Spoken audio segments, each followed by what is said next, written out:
ዶሃ ቀጠር በመካሄድ ላይ ከሚገኘው የጋዛ የተኩስ አቁም ድርድር መውጣቱ ተሰማ።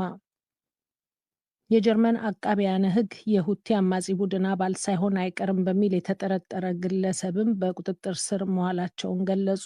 ዜናው በዝርዝር የኢትዮጵያ የሰብአዊ መብቶች ኮሚሽን ከደሞዝ ጭማሪ ጋር በተገናኘ የሕክምና ባለሙያዎች ለሚወስዱት እርምጃ የሚሰጠው ምላሽ ወደ መብት ጥሰት ማምራት እንደሌለበት አሳሰበ። ችግሩ በመነጋገር ሊፈታ ይገባል ያለው ኢሰመኮ ፖሊስ የሕክምና ባለሙያዎችን በቁጥጥር ስር እያዋለ መሆኑንም አስታውቋል። ኢሰመኮ ትናንት በሰጠው መግለጫ በአንዳንድ የሕክምና ተቋማት በሐኪሞች እጥረት ህሙማን ተገቢውን ሕክምና ማግኘት አለመቻላቸውንም ገልጿል። ኮሚሽኑ ፖሊስ የስራ ማቆም አድማውን በማህበራዊ መገናኛ ዘዴዎች በማሰራጨትና የተቃወሟቸውንም ባልደረቦቻቸውን በማስፈራራት የከሰሳቸው የሕክምና ባለሙያዎች መታሰራቸውን ማጣራቱንም ገልጿል። የኮሚሽኑ የሰብአዊ መብቶች ክትትልና ምርመራ ስራ ክፍል የሬጅን ዳይሬክተር አቶ የተባሉትን ጉዳይ ፖሊስ በአግባቡ እንዲያጣራ ክትትል እናደርጋለን ብለዋል።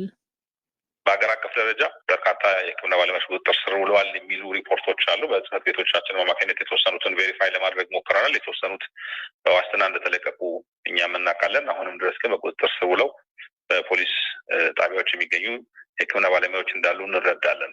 በተቻለ መጠን ግን አድቮኬት የምናደርገው እንደ ተጠርጣሪ በቁጥጥር ስር ሲውል በቁጥጥር ስር እንዲውል ምክንያታዊ ጥርጣሬ መኖር አለበት። ስለዚህ ወንጀል ፈጽሟል ተብሎ የሚታመኑ ሰዎች መሆናቸውን የማረጋገጥ ኃላፊነቱ እንዲወጣ ፖሊስ ክትትል እናደርጋለን።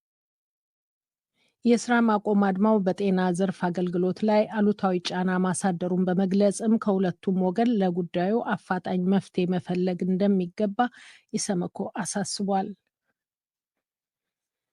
በአሜሪካ የእስራኤል ኤምባሲ 2 የስራ ባልደረቦች ዋሽንግተን ዲሲ ከአይሁድ ቤተመዘክር አቅራቢያ መገደላቸው የተለያዩ ሀገራትን ውግዘት አስከተለ።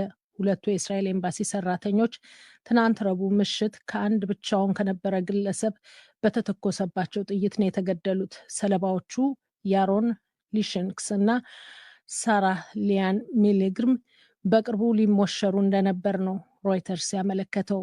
የዋሽንግተን ፖሊስ ኃላፊ ፓሜላ ስሚዝ በገዳይነት የተለየው የ30 ዓመቱ የቺካጎ ነዋሪ ኤልያስ ሮድሪገዝ በፖሊስ ተይዞ ሲወሰድ ነጻ ፍልስጤም እያለ መጮሁን ተናግረዋል።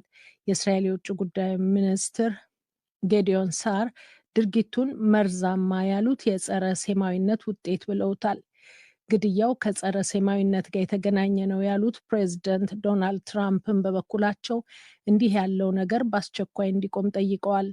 ጀርመንና የተባበሩት አረብ ኤሚሬትስን ጨምሮ በርካታ ሀገራት ትርጉም የሌለው ያሉትን ግድያ አጥብቀው አውግዘዋል። ሰራተኞቹ የተገደሉበት በዋሽንግተን የእስራኤል ኤምባሲ ጥበቃውን ማጠናከሩ ተገልጿል። የእስራኤል መንግስት ዶሃ ቀጠር በመካሄድ ላይ ከሚገኘው የጋዛ የተኩስ አቁም ድርድር መውጣቱ እየተነገረ ነው።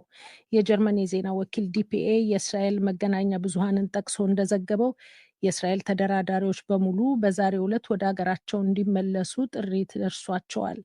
ጋዛ ውስጥ የታገቱ ቤተሰቦች ያሏቸው ወገኖች የድርድሩን ሂደት መጓተት አጥብቀው ተችተዋል።